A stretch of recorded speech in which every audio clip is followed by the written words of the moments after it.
Welcome back to the Deep Dive. Today, we're going to tackle something that's probably right there in your pocket. Oh, yeah. Apple payments. More specifically, their privacy notice from September 2024. Right.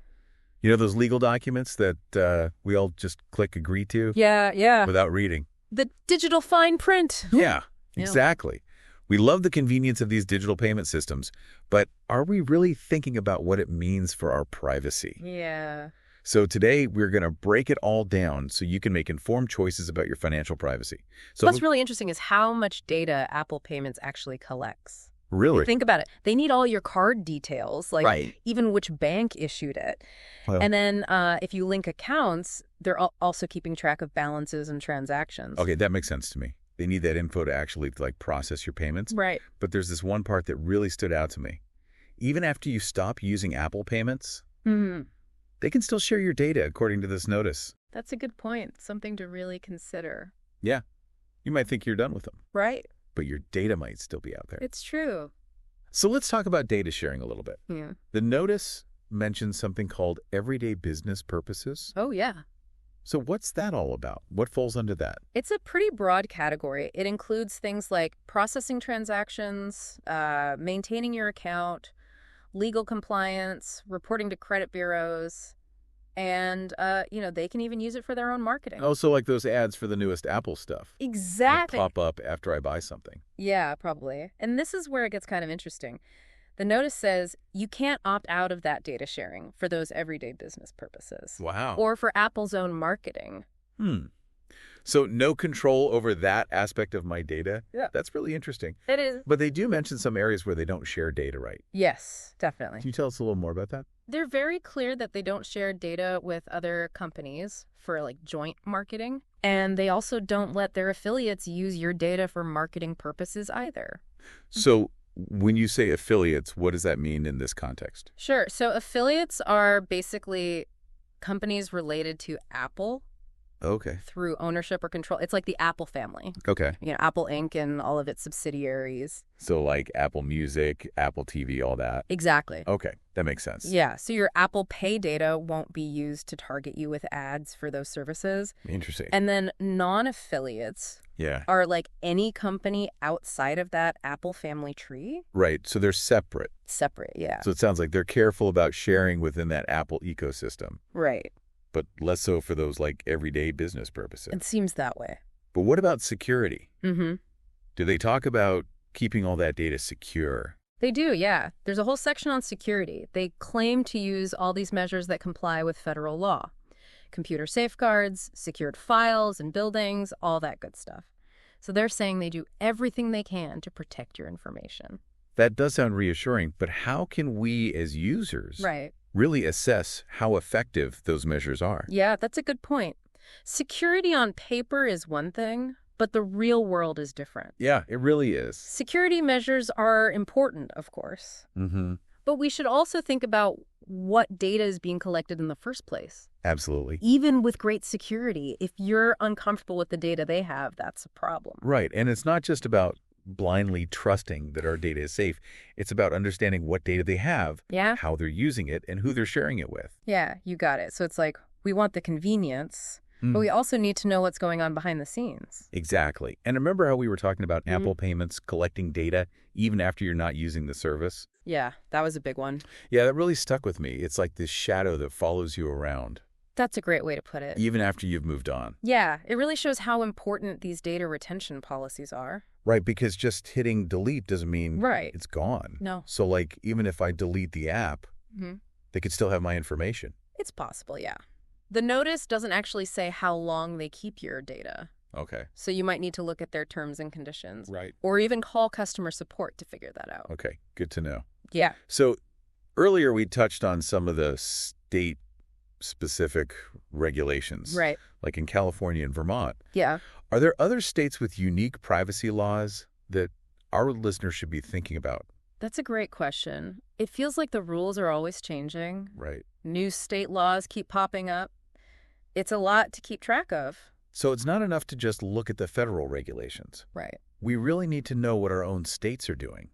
Exactly. Some states might have tougher rules around data sharing and security, Okay. or even about deleting your data completely. Wow. So it's like a patchwork of laws across the country. It is. That sounds like a headache for everybody. It can be tough for sure, both for us trying to figure out our rights Right. and for businesses to follow all the rules. Yeah. But there are resources out there to help you navigate all this. Okay, that's good. So where can our listeners go to learn more about their state's specific laws? The Federal Trade Commission website is a good place to start. Okay. They have a ton of information about consumer privacy rights. Okay. They even have a way to file a complaint Hmm. if you think a company has violated your privacy. Perfect. So the FTC website. What about privacy advocacy groups? Yeah. Are there any that focus specifically on digital payments? There are a few great groups working on consumer privacy more broadly, Okay. like the Electronic Privacy Information Center Oh, wait. and the American Civil Liberties Union. They often do reports and analysis of digital payment services. Oh, that's fantastic. So they're a great resource to stay up to date. Okay, so the FTC and those privacy advocacy groups are good places to start. Right. Now let's talk about what our listeners can do within the Apple Payments app itself to protect their data. What can they do in the app? First thing I'd recommend is spend some time in the privacy settings. Okay. Like a lot of apps, Apple Payments gives you some options to customize how data is collected and shared. So it's not just an all or nothing thing. Right. You have some choices. Okay. So go explore those settings. Okay. You might be surprised how much control you have. Awesome. Step 1, dive into the privacy settings. Yeah. What else should we be looking out for? Pay attention to the permissions you're giving the app. Right. Like sometimes they want access to your contacts or your location, even your camera. Like a payment app wants to use my camera? Sometimes, yeah. Like if you're scanning QR codes to pay, but you got to decide if you really need that Right. before you give them permission.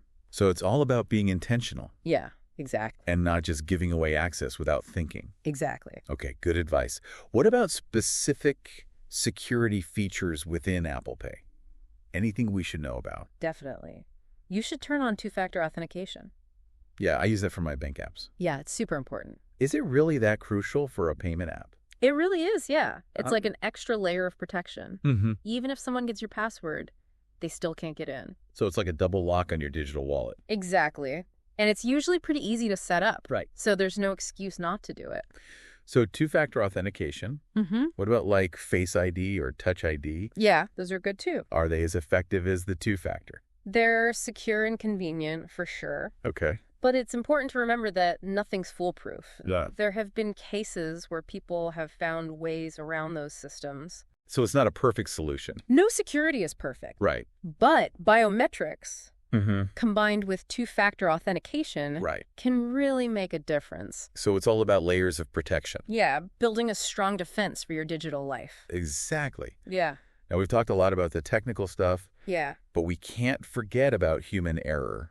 Oh, that's a good point. Sometimes it's not about fancy hacking. Right. It's just people making mistakes. Yeah. We're all human. Exactly. So be careful about things like phishing. Right, like those emails that look like they're from your bank. Yeah, exactly. Going to update your password or something. Yeah, be wary of anything like that. Anytime someone asks for your personal info out of the blue, double check who it's from before you click on anything. Right. And it's always a good idea to check your bank statements and credit reports regularly. Okay. Just to make sure there's no suspicious activity. So being proactive Yes.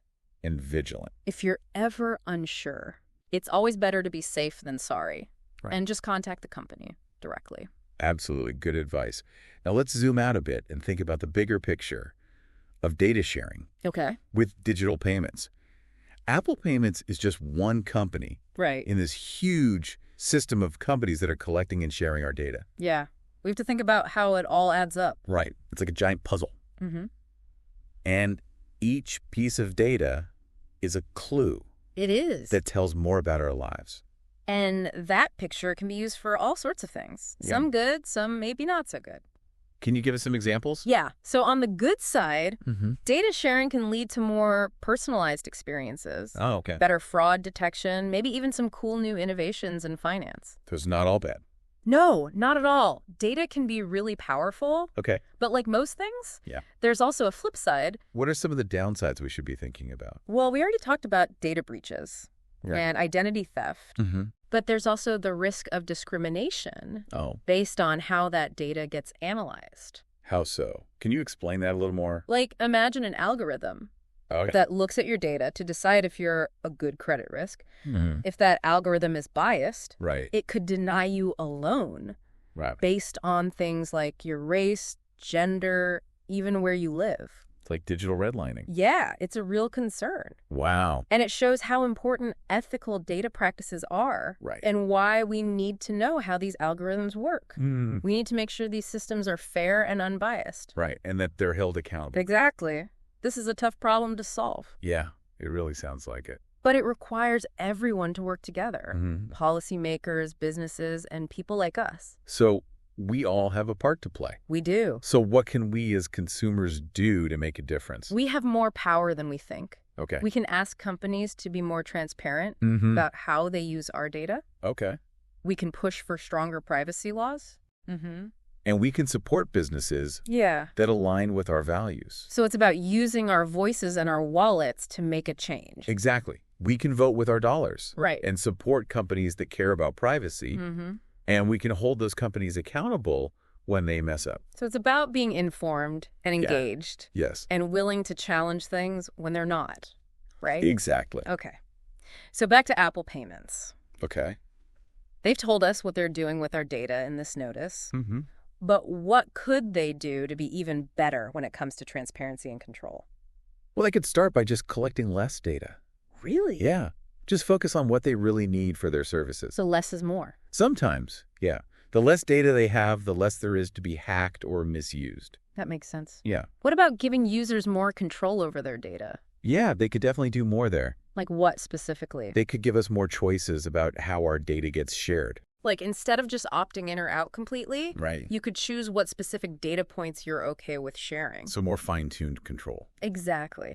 It's about giving users choices based on what they're comfortable with. Right, and building trust through that transparency. Exactly. When companies show they respect our privacy and give us control over our data, that builds a stronger relationship.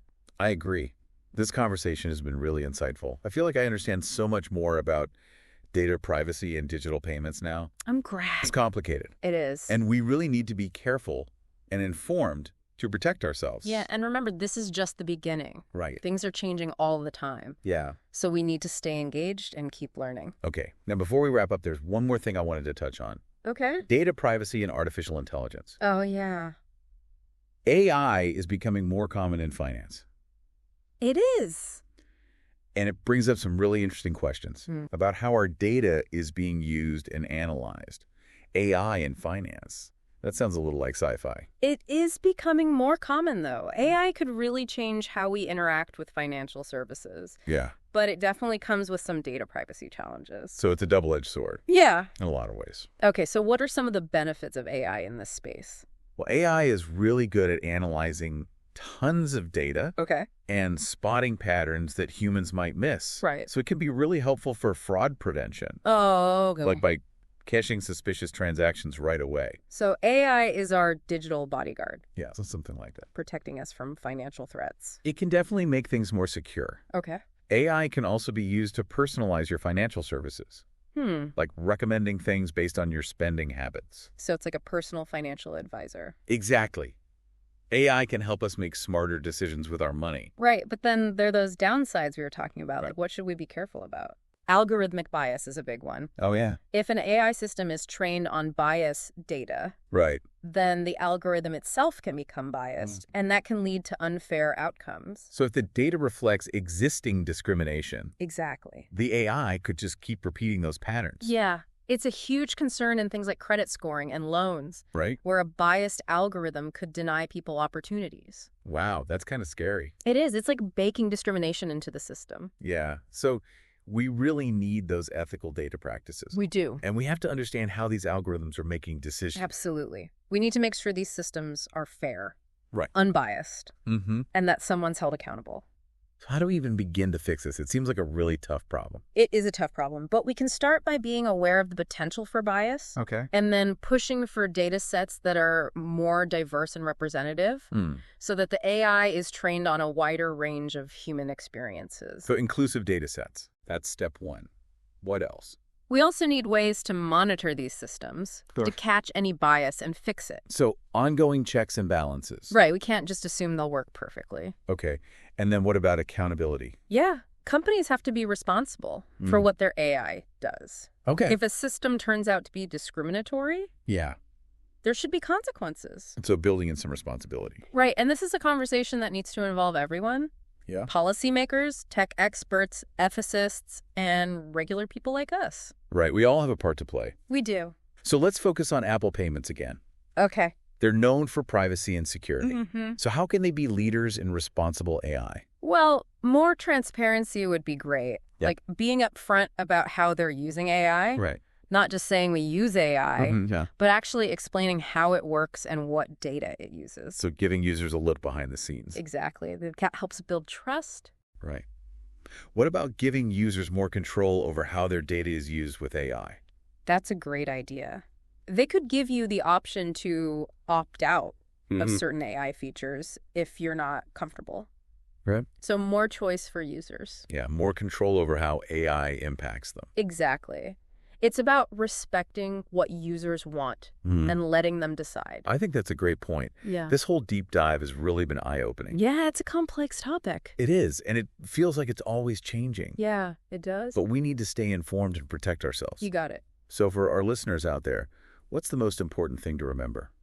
Be mindful of your data, know your rights, and ask questions. Yeah. Demand transparency and accountability from these companies. Absolutely. Become an active participant in your digital life. That's how we make a difference. Exactly. Well, this has been a fascinating conversation. It has been. Thanks for joining us on this deep dive Thanks for having me. into the world of Apple payments and data privacy. We hope you found it helpful and empowering. Yeah. And until next time, stay curious and stay vigilant.